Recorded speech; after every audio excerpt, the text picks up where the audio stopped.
أعوذ بالله من الشيطان الرجيم. بسم الله الرحمن الرحيم.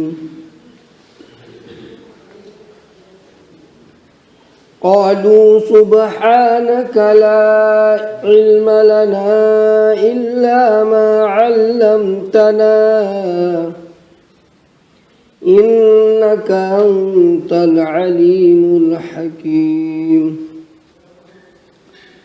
قال يا آدم أنبئهم بأسمائهم فلما أنبأهم بأسمائهم قال ألم أقل لكم إني أعلم غيب السماوات والأرض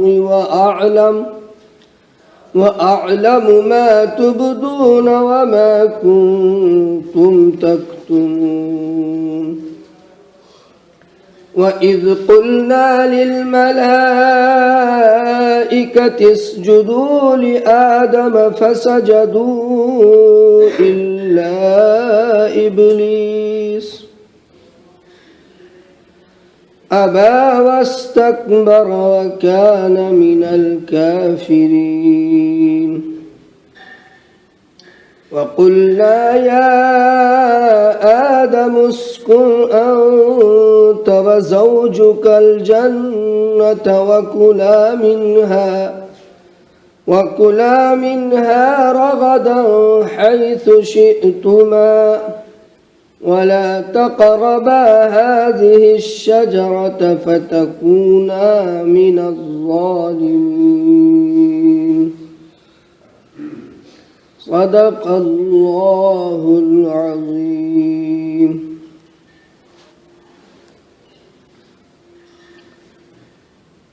فرشتوں سے آدم علیہ السلام کو سجدہ کرانا حضرت انسان کی فوقیت کو، خصوصاً آدم علیہ السلام کو اللہ رب العزت نے علم سے نوازا اور علم کی وجہ سے فرشتوں پر فوقیت عطا فرمائی. اور کل بتایا تھا کہ فرشتوں پر انسانوں کی فوقیت اسی وقت ہوگی جب وہ اللہ اور اس کے رسول کے فرامین پر عمل کرنے والے بنیں گے. اور اگر انسان اپنے اللہ کو اور اللہ کے آخری رسول اور جملہ رسولوں کو، ان کی کتابوں کو، ان کے فرشتوں کو جو باتیں اللہ رب العزت کی طرف سے نازل کردہ ہیں، جن پر ایمان اور یقین رکھنا ضروری ہے، اگر انسان اس سے کٹ جاتا ہے، اس سے ہٹ جاتا ہے اور ان باتوں کا یقین نہیں کرتا ہے تو پھر ہر ایک انسان فرشتوں پر فوقیت نہیں لے جا سکتا. کبھی ہم سمجھیں کہ بس ہم آدم کی اولاد ہیں تو ہمیں فرشتوں پر اللہ نے فوقیت دے دی ہے. نہیں، فوقیت دی اس معنی کر کہ آدم علیہ السلام کو جب اللہ نے علم سکھایا اور سکھانے کے بعد فرشتوں کے سامنے پیش کرنے کے لیے کہا تو آدم علیہ السلام نے ان باتوں کو من و عن بتا دیا جن باتوں کی تعلیم رب کریم نے دی تھی. چونکہ وہ باتیں جو سکھائی گئی تھیں آدم علیہ السلام کو، وہ ان سے متعلقات تھیں، ان کی ضروریات کی تھیں، اس لیے انہوں نے وہ ساری باتیں بتا دی. فرشتے چونکہ بالکل ہی معصوم نور سے بنی ہوئی مخلوق ہے، ان کو دنیا سے کوئی مطلب نہیں ہے، نہ کھانے سے، نہ پینے سے، نہ بیوی سے، نہ بچے سے، کچھ غرض ہی نہیں ہے. ان کی تخلیق کا صرف اور صرف مقصد ہے کہ وہ اللہ تعالیٰ کی عبادت میں ہمہ وقت لگے رہے. حدیث پاک میں آیا کہ کچھ فرشتے قیام میں ہیں، کچھ سجدے میں ہیں، کچھ رکوع میں ہیں، یعنی جس حالت میں اللہ تعالیٰ نے ان کی ڈیوٹی جہاں لگا دی ہے وہ وہیں لگے ہوئے ہیں. لیکن انسان، حضرت انسان ہی ایک ایسا ہے کہ ان کو بتاؤ کچھ، تو یہ الٹا ہی چلتا ہے، اس کو بتاؤ صبح تو یہ کہے گا شام۔ اسی لیے فرشتوں کو جب بتایا گیا کہ یہ فساد برپا کریں گے، قتل و غارت گری کریں گے یا آپس میں خون ریزی کریں گے، تو فرشتوں کو تعجب ہوا کہ آخر ایسی مخلوق کو اللہ تعالیٰ بنا کر کے اللہ تعالیٰ کی حکمت کیا ہے؟ حکومت کرانی ہے، کچھ اور بات ہے، تو ہم تو موجود ہیں یہاں لاکھوں اور کروڑوں کی تعداد میں، ان گنت تعداد میں، تو پھر ایسی کیوں مخلوق اللہ تعالیٰ پیدا کر رہے ہیں؟ آخر ایسی مخلوق کے پیدا کرنے کی اللہ کی منشا کیا ہے، حکمت کیا ہے؟ اسی لیے فرشتوں نے اپنی بات رکھی تھی کہ اتجعل فیہا من یفسد فیہا ویسفک الدماء ونحن نسبح بحمدک ونقدس لک، کہ ہم آپ کی تحمید و تقدیس کے لیے ہر وقت لگے رہتے ہیں، ادھر آرڈر ہوتا ہے اور ہم بالکل تیار رہتے ہیں، تو پھر ایسی مخلوق کیوں پیدا کر رہے ہیں آپ؟ اللہ تعالیٰ نے فرمایا انی اعلم ما لا تعلمون، اس حکمت کو تم نہیں جان سکتے۔ اب فرشتے تو جانتے نہیں کہ کھانا کس کو کہتے ہیں، اللہ کو پتا ہے کہ انسان کو کھانے کا بھی تقاضا ہے، انسان کے اندر قوت شہوانیہ بھی ہے، اس کو بیوی بھی چاہیے، اس کو شہوت پوری کرنے کے لیے ان کو بھی عورت چاہیے، اسی طریقے سے قوت غضبیہ بھی انسان کے اندر ہے، غصے ایک جلال میں انسان آ رہا ہے، لیکن نبی کا فرمان اس کے سامنے ہے۔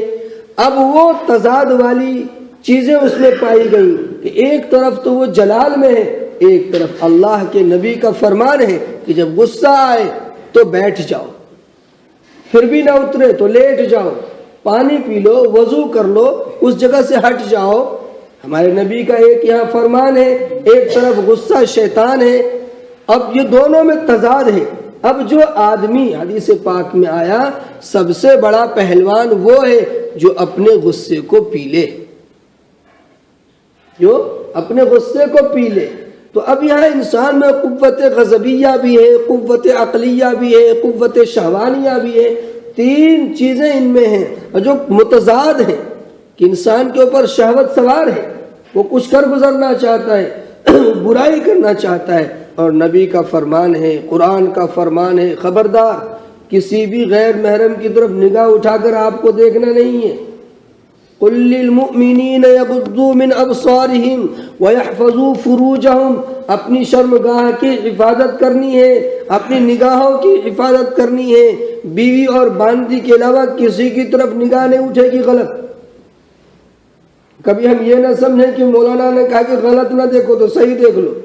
بعض لوگ کہتے ہیں ہم اللہ کی قدرت کا مظاہرہ کرتے ہیں، پھر سبحان اللہ کہتے ہیں، وہ سبحان اللہ کے لیے ایک لیڈیز ہی رہ گئی تھی اور کچھ نہیں دنیا میں، عورت ہی رہ گئی سبحان اللہ کہنے کے لیے، انہی کی شکل پہ ساری چیزیں آ گئی، اور جو چیزیں اللہ کی قدرت کی چیزیں، جو مشاہدات ہیں، جو مظاہر ہیں، کیا بس اور کچھ نہیں ہے؟ مطلب یہ ہے، حدیث پاک میں فرمایا گیا کہ اگر بھول چوک سے غیر محرم کی طرف نگاہ اٹھ گئی بھول چوک سے، تو تم نگاہ نیچی کر لو یا وہیں بند کر لو، پھر نیچے لاؤ، پھر دیکھنا اس میں ایمان کی حلاوت کیسے ملے گی۔ تو ایک طرف تو شریعت یہاں یہ بندش لگا رہی ہے، اور دوسری طرف اللہ پاک نے انسان کے بناوٹ، انسان کی مٹی، انسان کی خصلت کے اندر یہ چیز رکھ دی ہے کہ اس کے اندر شہوت ہوگی، تقاضا ہوگا کہ ہم دیکھیں، تقاضا ہوگا کہ ہم کسی عورت کے پاس بیٹھیں، غیر محرم کے پاس بیٹھیں، تقاضا ہوگا، لیکن اس تقاضے پر اللہ کی طرف سے بندش اور رسول کی طرف سے بندش لگی ہوئی ہے۔ تو پتہ چلتا ہے کہ ایک متضاد چیزیں ہیں، فرشتوں کو تقاضا ہی نہیں ہوگا کسی غیر محرم کو دیکھنے کا، کیونکہ ان کو پتہ ہی نہیں کہ عورت کس بلا کا نام ہے۔ تو جب یہ چیزیں متضاد چیزیں پائی جائیں گی انسانوں میں، تو پھر یہ جب حکومت کرے گا، عدل کرے گا، انصاف کرے گا، تقوی پر قائم رہے گا، اللہ کو یاد کرے گا، روئے گا، گڑ گڑائے گا، اپنے کیے ہوئے گناہوں پر ندامت کرے گا، تو پھر اس وقت سمجھ میں بات آئے گی۔ حدیث پاک میں آیا کہ جب انسان اللہ کے سامنے روتا ہے، گڑ گڑاتا ہے اور بہت ہی الحاح و زاری کرتا ہے، تو اللہ تعالیٰ فرشتوں کو بلاتے ہیں، ادھر آ بھیا، تم تو کہہ رہے تھے کہ اتجعل فیہا من یفسد فیہا ویسفک الدماء، اس میں حکمت کیا ہے ان کو پیدا کرنے کی؟ یہ دیکھنا ذرا، انہوں نے دیکھا مجھے جو رو رہا ہے، گڑ گڑا رہا ہے، مجھ سے معافی مانگ رہا ہے، انہوں نے مجھ کو دیکھا ہے؟ پھر یہ دیکھو کیسے کر رہا ہے۔ یہ حکمت ہے کہ اللہ تعالیٰ کو معافی جو ہے بہت زیادہ محبوب ہے۔ اللہ تعالیٰ کے سامنے جب ایک بہت ہی پاپی انسان کہتا ہے کہ اللہ مجھے معاف کر دے تو اللہ خوش ہوتا ہے، اللہ خوش ہوتا ہے۔ تو متضاد چیزوں کی وجہ سے انسان جب اپنے اندر کمال پیدا کرتا ہے، اور ہر انسان کمال پیدا کر سکتا ہے، ہم قسمت کے سہارے نہ جئیں۔ ایک انسان کے اندر، ہر انسان کے اندر اللہ پاک نے طاقت رکھی۔ منطق میں کہتے ہیں ایک ہے قوت ہے، بالفعل ہے، اور ایک قوت انسان کے اندر پہلے سے موجود ہے، بالقوہ بالفعل، یعنی ایک قوت انسان میں موجود ہے۔ ایک انسان پڑھنا چاہتا ہے پڑھ سکتا ہے، لکھنا چاہتا ہے لکھ سکتا ہے، نہیں کر سکتا ایسا؟ بے محنت کر کے تو انسان علم حاصل کر رہا ہے، یا گھر بیٹھے علم حاصل ہو جاتا ہے۔ ہم نے 13 سال لگائے، جبھی تو ہم آپ کے سامنے کچھ بولنے کے لائق ہوئے، اور اگر ہم گھر میں بیٹھے رہتے تو ہم بھی جھلی والے ہوتے، ہم بھی رکشے والے ہوتے۔ تو علم جب سیکھا گیا ہے، وہ صحابہ ہیں، صحابہ تو اللہ کے نبی کی خدمت میں جو اپنی نگاہوں سے اللہ کے نبی کو دیکھا، ایمان لائے، وہ صحابہ ہیں۔ اب صحابی کوئی نہیں بن سکتا چونکہ اللہ کے رسول ہی نہیں ہے، اب نہیں آنا ہے قیامت تک کسی نے، تو صحابہ نہیں بن سکتے ہم۔ ایک نبی ہے، نبی کو اللہ تعالی بناتا ہے نبی، اب نبوت کا دروازہ بند ہو گیا، تو ایک اللہ کی طرف سے وہ بھی چیز ہوتی ہے، عطائی چیز ہوتی ہے، اللہ کی طرف سے عطا کر دیا جاتا ہے کہ یہ چیز تمہارے لیے، صحابہ کے لیے مختص کر دیا کہ آپ نے صحابہ بننا ہے، ان کو اللہ نے صحابہ بنا دیا، وہ بھی چیز۔ اب ہم کتنی ایڑی چوٹی کا زور لگا لیں، ہم صحابہ تھوڑے بن سکتے، لیکن ایک دروازہ اللہ نے کھلا رکھا ہے کہ اللہ کے نیک بندے تم بن سکتے ہو، ان کے نقش قدم پر چل کر کے اللہ کے نیک بندے تم بن سکتے ہو۔ تو یہ ہمارے بس میں ہے، ہم بن سکتے ہیں، کوشش کر سکتے ہیں۔ ایک کسبی ہوتا ہے، ایک وہبی ہوتا ہے۔ وہبی یعنی عطائی، وہ اللہ کی طرف سے عطا کردہ ہوتا ہے، جیسے انبیاء ہوتے ہیں۔ انبیاء ہر ایک آدمی نبی نہیں بن سکتا، جس کو اللہ بنائے گا وہی نبی بنے گا۔ مرزا غلام احمد قادیانی کی طرح تھوڑے انگریز نے نبی بنایا وہ نبی بن گیا، پھر ایسا نبی بنا کہ کہیں گا نہیں رہا۔ لیکن افسوس کی بات تو یہ ہے کہ دنیا میں آج بھی مرزا غلام احمد قادیانی کی جو نسل چل رہی ہے، انگلینڈ میں اس کا ہیڈ کوارٹر ہے، آج بھی لوگ ان کے ماننے والے ہیں، احمدی کہلاتے ہیں۔ یعنی یہ دیکھیے کس قدر انسان کی کھوپڑی خراب ہے، بھیجا سڑ چکا ہے کہ نبوت کا دروازہ بند ہو چکا ہے۔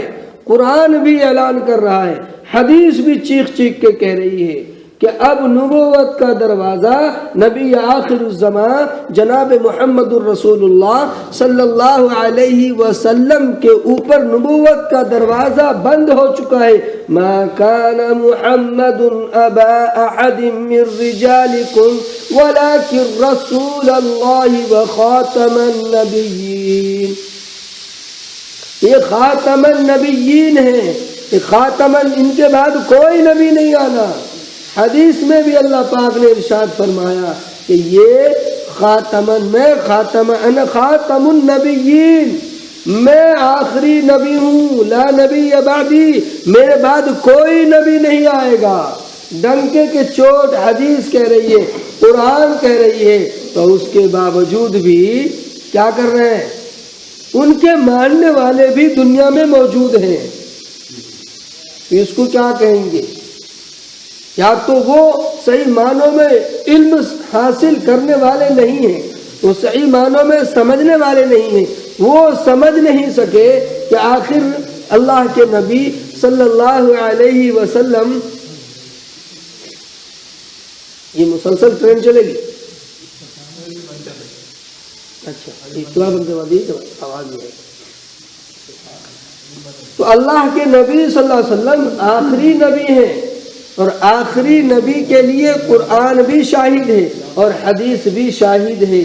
اسی لیے کہتے ہیں جو ہم کلمہ پڑھتے ہیں لا الہ الا اللہ محمد الرسول اللہ، یوں تو ہم جانتے ہیں کہ اللہ کے سوا کوئی معبود نہیں، لائق پرستش و پوجا صرف اللہ ہے اور محمد صلی اللہ علیہ وسلم اللہ کے رسول ہیں، یہی تو ترجمہ کرتے ہیں۔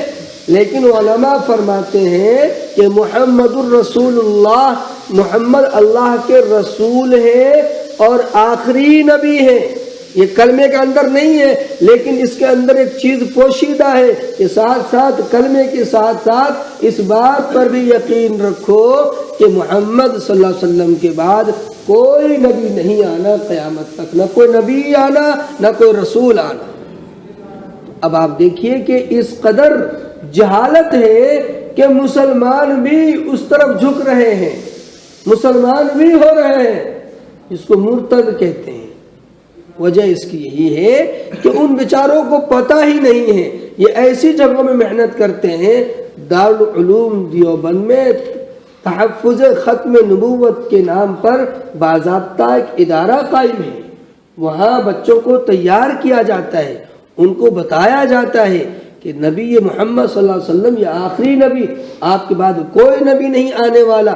لیکن جو ایک مرزا غلام احمد قادیانی کھڑا ہوا، نسل در نسل وہ چیز چل رہی ہے، وہ نبوت کا دعویٰ کر رہے ہیں اور لوگ ان کی طرف بھی بڑھ رہے ہیں۔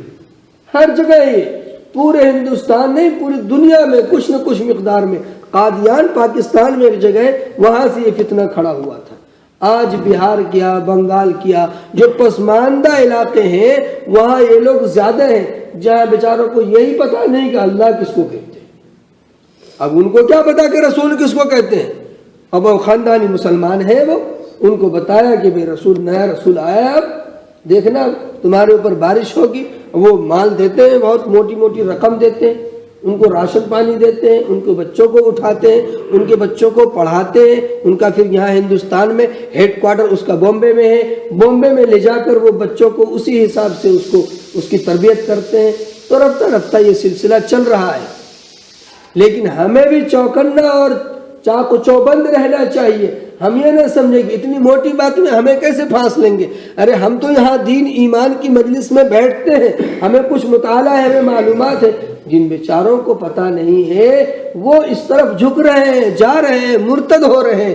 آخر ان لوگوں کے ایمان کی حفاظت کی ذمہ داری کس کے سر ہوگی؟ ہم سب مسلمانوں کے سر ہوگی۔ ہم ان کے لیے دعائیں کریں، اور یہ تبلیغی جماعت کے ساتھی جاتے ہیں اور وہاں سے جو کارگزاریاں آتی ہیں تو آپ دنگ رہ جائیں گے، ایسی ایسی کارگزاریاں آتی ہیں۔ تو جہاں تک اللہ نے ہمیں مکلف کیا ہے ہم اپنے ایمان کو مضبوط رکھیں، اپنے ملنے جلنے والوں میں بتائیں، سمجھائیں کہ ہمارے نبی آخر الزماں ہے، ہمارے نبی کے بعد کوئی نبی نہیں آنا، کوئی رسول نہیں آنا، بس یہ ہمارے نبی نبوت کی آخری کڑی تھے اور ہمارے نبی دنیا سے چلے گئے، اب یہ امت کے ذمے یہ کام ہے۔ تو جو انسان اللہ تعالیٰ کو اور اس کے رسول کو اور تمام کتابوں کو، فرشتوں کو مانتا ہے، وہ مسلمان ہے، اور اپنے آپ کو اس میں کھپاتا ہے تو پھر اس کو اللہ تعالیٰ اٹھاتے ہیں۔ وَلَقَدْ كَرَّمْنَا بَنِي آدَمَ وَحَمَلْنَاهُمْ فِي الْبَرِّ وَالْبَحْرِ وَرَزَقْنَاهُمْ مِنَ الطَّيِّبَاتِ۔ ایک جگہ اللہ پاک فرماتے ہیں کہ وَأَنْتُمُ الْأَعْلَوْنَ إِن كُنْتُم مُؤْمِنِينَ، کہ تم ہی سر بلند رہو گے اگر تم واقعتاً سچا پکا مسلمان ہو، مومن ہو۔ تو یہ قرآن کا دعویٰ ہے، تو جب ہم اللہ کے نبی کی تعلیمات پر عمل کریں گے اور پھر ہم ذلیل ہو جائیں گے، ایسا نہیں ہو سکتا۔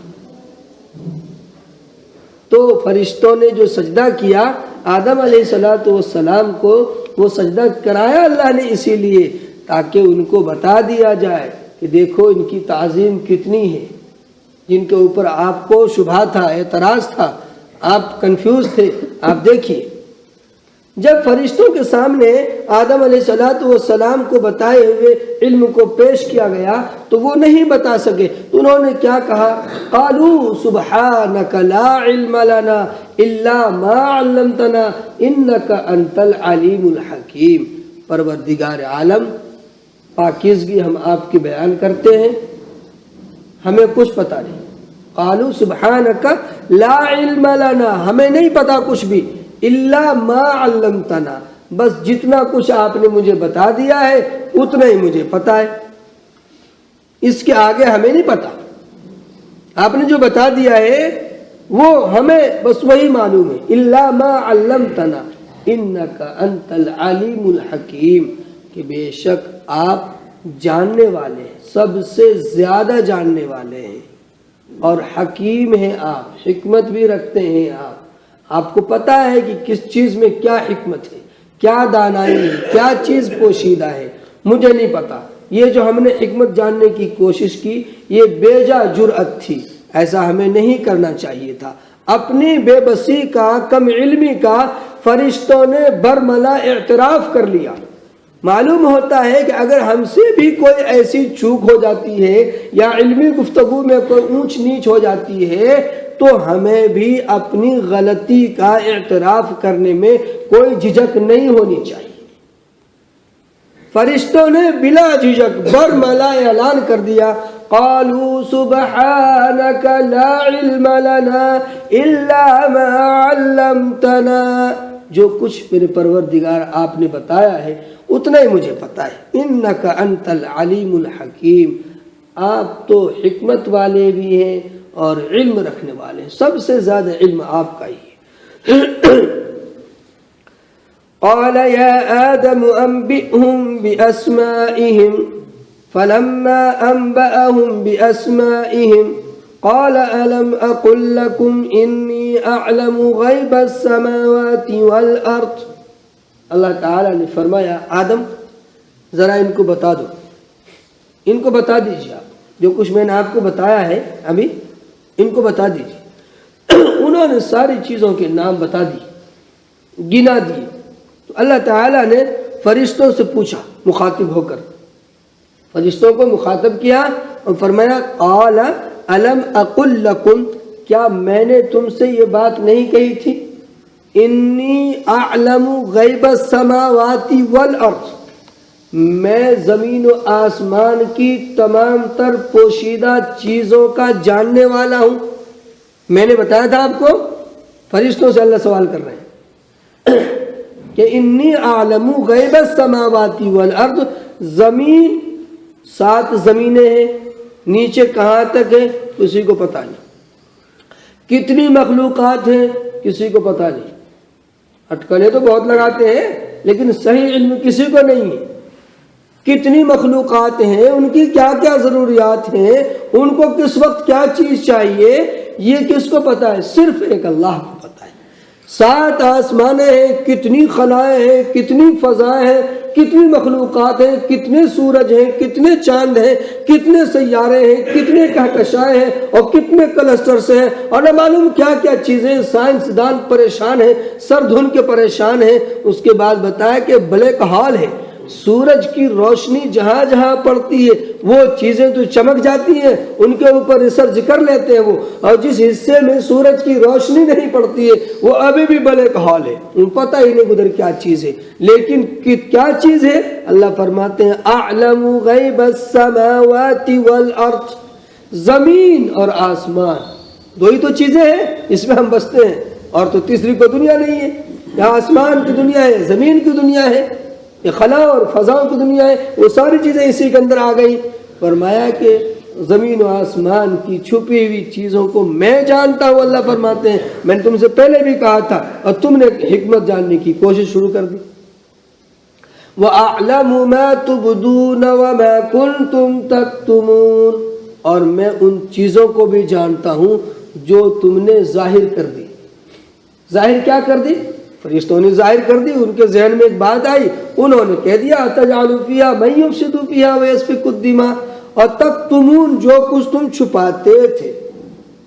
علماء مفسرین فرماتے ہیں تکتمون سے مراد کیا ہے؟ تکتمون سے مراد یہ ہے کہ جو ظاہر کر دی فرشتوں نے باتیں کہ یہ فساد پھیلائیں گے، خون ریزی کریں گے، یہ تو زبان سے کہہ دیا، لیکن دل میں ان کے یہ بات تھی کہ خلافت ہمیں ملنی چاہیے۔ ایک روایت تو یہ ہے، اور ایک بات علماء نے یہ فرمائی ہے کہ جب آدم علیہ السلام کے پتلے کو اللہ پاک نے بنا دیا، فرشتوں کی جمعیت اس میں سے گزرتی آتی جاتی تھی، اس میں گرو گھنٹال ابلیس بھی ساتھ میں تھا، تو یہ ابلیس بھی اس کے ساتھ ہی چلتا تھا، چونکہ ان کے ساتھ ہی رہتا تھا، وہ فرشتہ نہیں تھا ابلیس، ابلیس تو ابلیس ہی ہے، وہ فرشتہ کہاں سے ہو جائے گا؟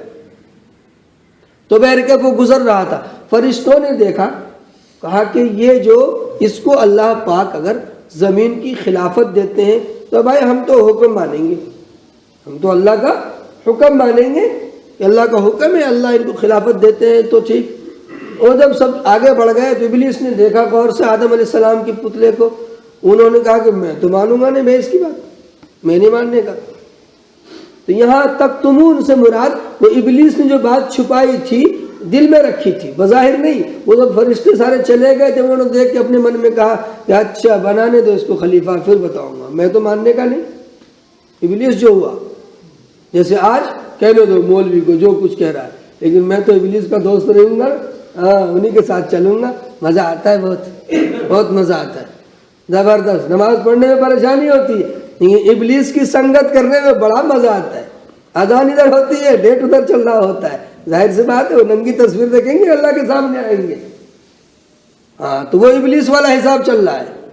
ابلیس کا نام عزازیل تھا، عزازیل، اس کا نام پھر جب وہ اللہ تعالیٰ کی کے حکم کی نافرمانی کی وہ ملعون ہو گیا۔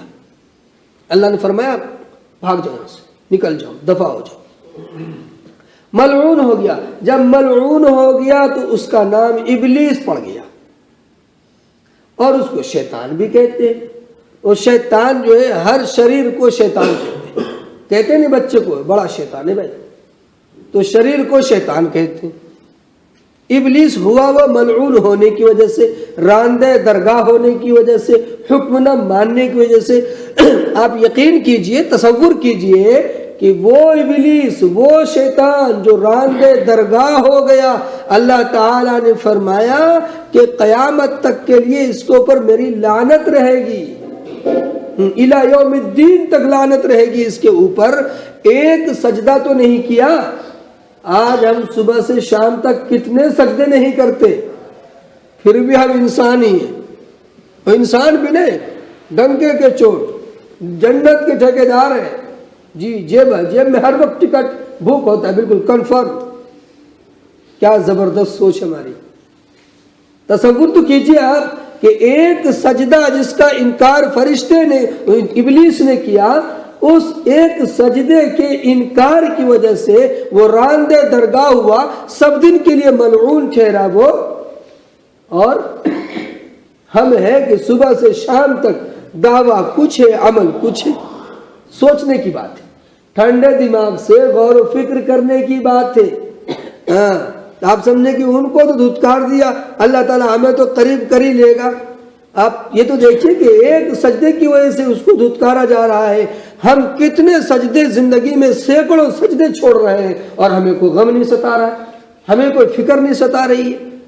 حضرت شیخ زکریا علیہ الرحمہ نے لکھا ہے کہ جو آدمی ایک نماز جان بوجھ کر چھوڑ دیتا ہے، اس کو 2,88,00,000 برس جہنم میں جلنا پڑے گا۔ کتنے؟ 2,88,00,000 برس کم و بیش جہنم میں ایک نماز۔ یہاں زندگی صاحب ہو گئی، ماشاءاللہ سبحان اللہ کہتے کہتے دعا فرما دیجیے۔ روٹی پھیلنے میں کوئی دعا نہیں ہوگی، جب شروع ہو جائیں گے تو ڈھکار تک نہیں لیں گے، اور نماز کے لیے کہو تو کہیں گے دعا کر دیجیے۔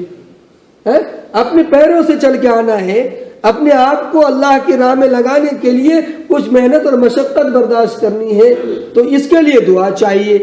اور روٹی کھانے کے لیے کوئی دعا نہیں چاہیے، سونے کے لیے کوئی دعا نہیں چاہیے، بھاگنے کے لیے کوئی دعا نہیں چاہیے، ہر کام کے لیے کوئی دعا نہیں چاہیے۔ اگر دعا چاہیے تو بس ایک نماز کے لیے دعا چاہیے۔ واہ بھائی واہ، کیا سوچ ہے ہماری، کیا سوچ ہے! وہ شیطان نے ایسی پٹی پڑھائی ہے، زبردست لحاظ اڑایا ہے، اور زبردست انہوں نے ملمہ سازی کی ہے۔ قرآن ڈنکے کی چوٹ کہتا ہے اس چیز کو، وَمَن يَعْشُ عَن ذِكْرِ الرَّحْمَنِ نُقَيِّضْ لَهُ شَيْطَانٌ فَهُوَ لَهُ قَرِينٌ۔ جو انسان اللہ کی یاد سے بچاتا ہے اپنے آپ کو، پہلو تہی کرتا ہے، تو اس کو شیطان دوست بنا لیتا ہے۔ پھر کندھے پہ ہاتھ رکھ کر پھر لال کنویں کی سیر کراتا ہے، پھر انڈیا گیٹ کی سیر کراتا ہے، اور نماز کا کچھ پتہ نہیں۔ حتیٰ کہ ہمارے وہ بھائی جو ہمارے نبی محمد صلی اللہ علیہ وسلم کے نام پر جلسہ جلوس کرتے ہیں، جلوس نکالتے ہیں، جلوس، اور جلوس میں ساری نمازیں قضا ہو جاتی ہیں۔ کیا جلوس کا نکالنا فرض تھا یا نماز فرض تھی؟ کیا چیز فرض تھی؟ یہ نماز تو فرض تھی نا۔ نماز کی پوچھ ہوگی روز محشر کے جاں گداز بود، اولین پرسش کے نماز بود۔ روز محشر میں سب سے پہلے نماز کی پوچھ ہوگی، جلوس کی پوچھ نہیں ہوگی کہ کتنا بڑا جلوس تھا، جلوس تو ویسے بھی بدعت ہے، لیکن نماز کی پوچھ ہوگی۔ تو ہم بعض نیک کام کرتے ہیں اور یہ سمجھتے ہیں کہ نماز اس میں معاف ہو جائے گی۔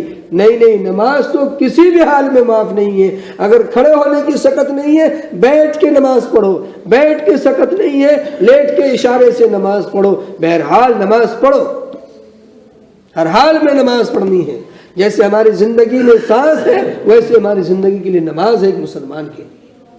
حضرت عمر فاروق رضی اللہ تعالیٰ عنہ کو جب برچھا مارا گیا، آپ بے ہوش رہا کرتے تھے، نماز کے وقت میں آپ کو بتایا جاتا کہ نماز کا وقت ہو چکا ہے تو آپ ہوش میں آتے، نماز ادا فرماتے اور فرماتے ہاں ہاں ہاں ہاں ہاں ہاں، اس شخص کا اسلام میں کوئی حصہ نہیں جس کو نماز نہیں نصیب۔ جو نماز نہیں پڑھتا اس کا اسلام میں کوئی حصہ نہیں۔ کتنی بڑی بات ہے۔ حضرت عمر فاروق رضی اللہ تعالیٰ عنہ ایسے وقت میں بھی نماز کی تاکید فرمائی۔ ہمارے نبی کا بالکل آخری وقت ہے، آپ نے کیا فرمایا؟ الصلاۃ وما ملکت ایمانکم، غریبوں کا، مزدوروں کا، اپنے جو نیچے تمہارے ماتحت ہیں ان کا خیال رکھنا، اور نماز کا خیال رکھنا، نماز کا خیال رکھنا۔ کہاں گئی ہماری زندگی سے نماز؟ ایک تو ہماری نماز ہی کیا نماز ہوتی ہے، اوپر سے وہ بھی نہیں پڑھتے ہیں۔ اور اگر جمعہ کو خدا نہ خواستہ آ گئے ہم بھولے بھٹکے تو 2 رکعت بس فرض امام صاحب ساتھ پڑھیں گے، پھر وہی نکل گئے اسے جیل خانے سے، تہاڑ جیل سے بھاگ رہے۔